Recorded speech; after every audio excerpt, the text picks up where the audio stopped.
Hey everybody, I have a speech today, a presentation about how, when and why you can and have to develop your own game engine.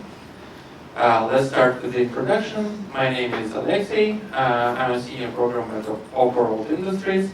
My expertise is in low-level systems, rendering, engine development, and recently in Unreal Engine. If you have any questions or anything on your mind, feel free to reach out to me on LinkedIn. So, reasons why you want to have your own game engine. Reason one, you have very specific mechanics or ideas you want to implement. There are several examples: Noida, BeamNG, Hydrophobia. All of these games have developed their own game engine based on some idea. Noida, very specific particle system, physical one. Hydrophobia, they build physical fluid simulation and made a game based on this. BeamNG was driven by soft body simulation. And after that, they just added some tools, added something, some visualization, rendering, and made these games. While I can't say that some of these games are really interesting, the experiment was good and it paid them off. Another reason is that you're a confident programmer and you know that you can make your game very efficient. There is an example, Animal Well. Who don't know, it's an indie project, and this project actually takes up only 33 megabytes, something like that. And for example, how the size of the game is small, 33 megabytes. Just compare to the executable file of Unreal Engine. Unreal Engine executable file takes up 100 megabytes. And there is 33 megabytes of the whole game. So, so that's what you can achieve with your own game engine. So when you start developing it, you have a lot of different subsystems that you have to think about. Some low-level rendering, animation, core systems, mathematics, what we have to do with mathematics, what I want to implement, a lot of technical stuff actually. And at some point, it seems a little frustrating and exhausting because you can spend years before you can get something workable. And answer, what to do with it, is that you don't have to implement anything of this actually. There are some ways to ease your development. Use Agile, for example, Trello, perfect tool. You can decide on technologies that you actually want to use in your game, basing on, like, is it racing game or first-person shooter, and what do you expect from it, online or artificial intelligence, and using programming design principles. Very quick, what is Agile? If you don't know, it's I don't remember actually how it's called. It's manager system. Basic idea. You can see this picture here: plan, design, develop, test, deploy it, launch. But I can summarize it as you decide on what is your next step. You make this step very specific. You know what you expect to get from this. You test it, you do something with it, and then you continue your approaches. So, break tasks into small achievable tasks that will bring you some visible result. For example, actually we will talk about some examples. Don't distract yourself from the current task. If you found bug or have any thought, just put a ticket on the Trello. Don't distract you. Third point is your solution will never be perfect. Whatever you do, whatever you expect from your solution, you will be dissatisfied with what you're doing.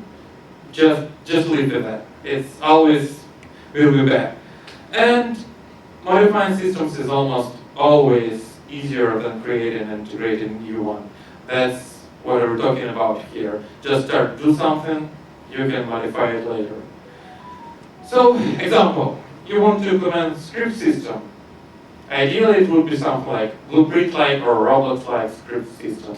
Very convenient, very easy to use, and understandable for anybody.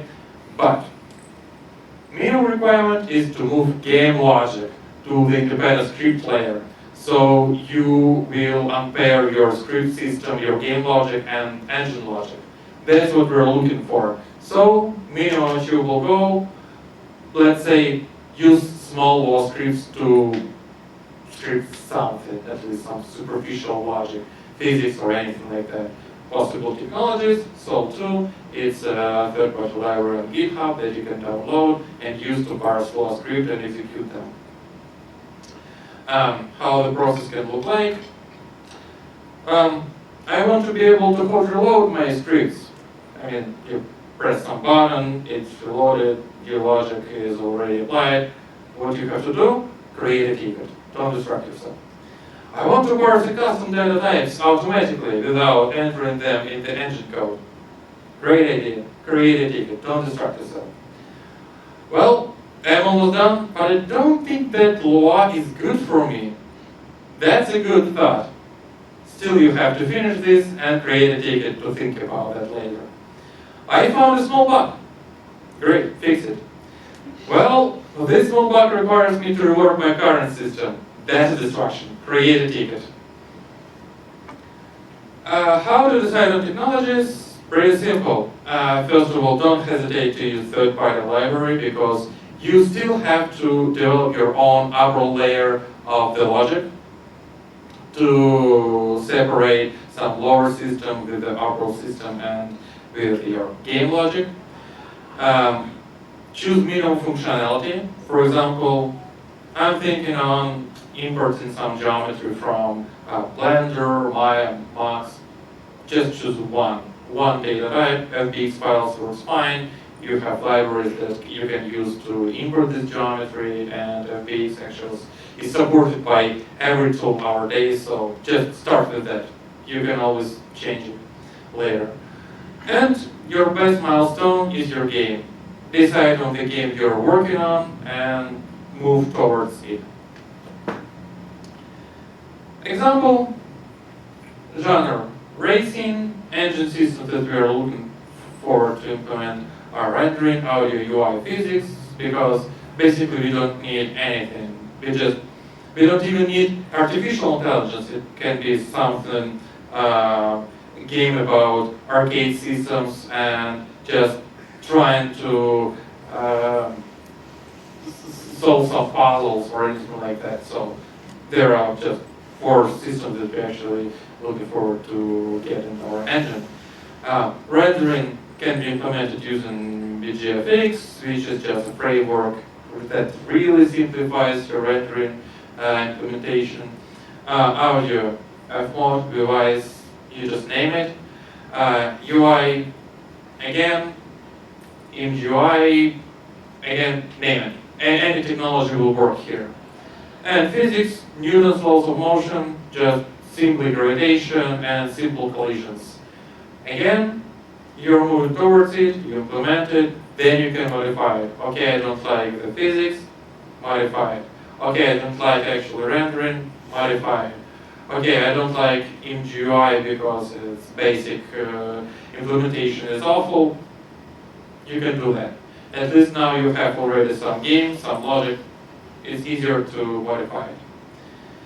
And the last part, programming design principles. There are actually a lot of different design principles in programming.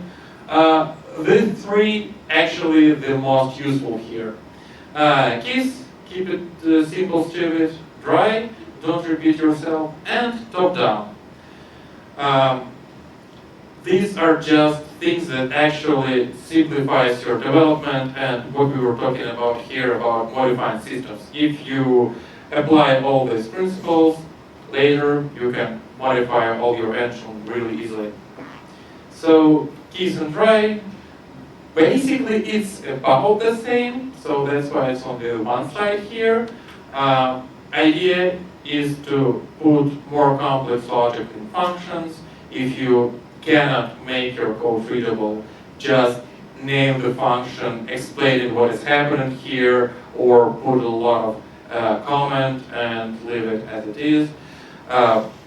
All the repeated logic also should be put in functions, even if it doesn't seem logical, it should be still, because at some point you start to just copy-paste all your code, all your modifications, you forget to modify some code, and that's where these principles would help you. And again, try to leave your code as readable as possible. You will have an opportunity to make your engine unmodifiable and unreadable. And my favorite one is top-down. Another solution to avoid any frustration with development. First, you think about how you see your final result. You write just a pseudocode on upper level, and then you try to implement this code on low level. If you see that something is missing, for example, here we are trying to create some texture, and we want to set this texture as a random target to slot number 0, or if you're using some ready-to-use engine like Unreal Engine, it can be a diffuse map or something like that in material. You understand that creating texture actually requires some answers here, like what the dimensions of the texture, or what format are we going to use? Is it going to have alpha channel or not? So then we can modify it. Here we go. That is much easier to do. And that's all from me.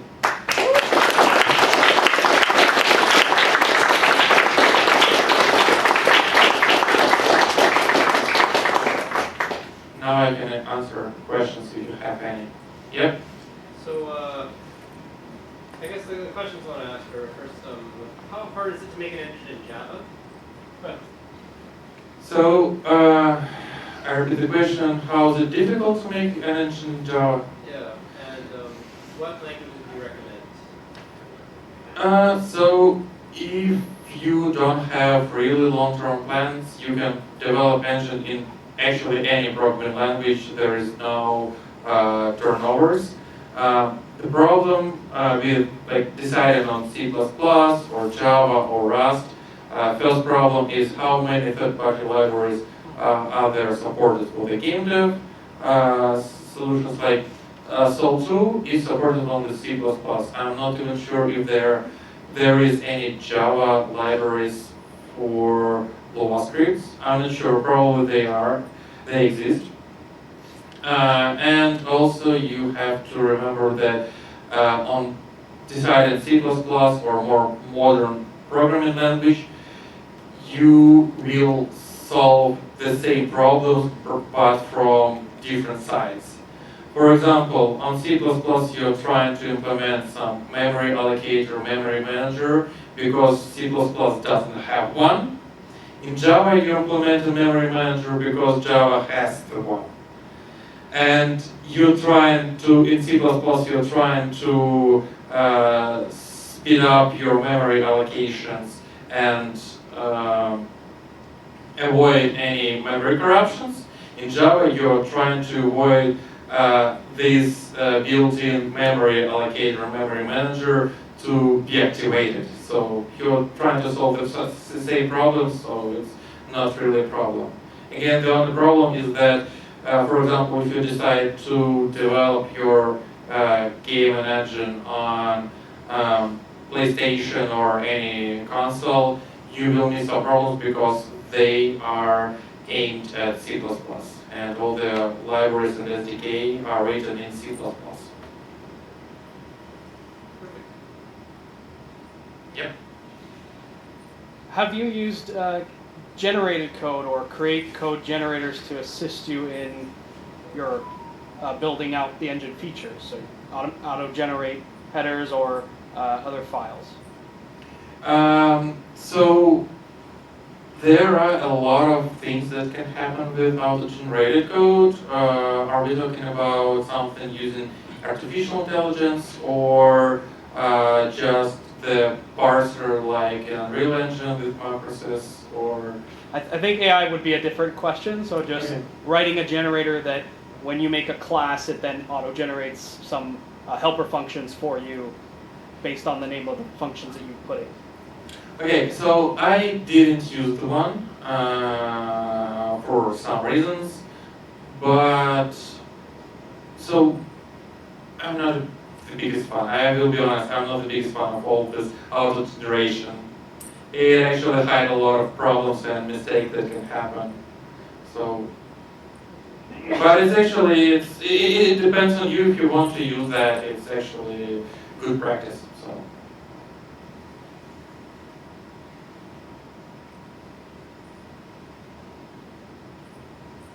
Okay. I just wanted to ask,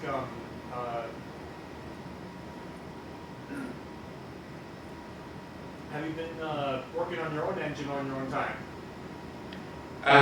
Yes, and it takes a lot of time actually. That's where all these advices came from.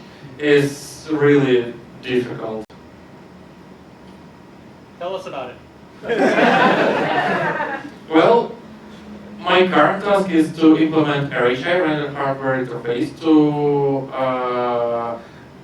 avoid working with Direct 3D or Vulkan directly. Just implement this hardware interface once and forget about all this memory heaps, about everything. And that's the most exhausting part because I'm trying to make something and implement any graphical feature right now. And I didn't see any result for 2 months already. When I was implementing a script system, it was easy, 1 week or 2 weekends, I'm good, it's here. Implement an entity system with different thread is good. I can just use some flags or entity to implement it, create some objects here, probably implement some physics-like part of the engine where you can just add some components and see the result. That was easy. Now with the RHI, I just spent a lot of time because I'm modifying it, and it takes some time to decide on my interfaces. And I'm actually prototyping it using top-down principle. So that's actually where this part of the code came from. I actually didn't like this solution, so I got rid of this. Because again, there is no description. Also, create texture using some static class is not the best solution for me because it still requires for me to provide additional parameters like device, memory heap that I created for that. So it just takes some time, and sometimes I'm overthinking the problem and added some unnecessary entity like resource manager. What was that? I don't know. It was something. I was not in my mind. So it just really iterative work that requires a lot of attention. Okay. No questions? Yeah. Very good.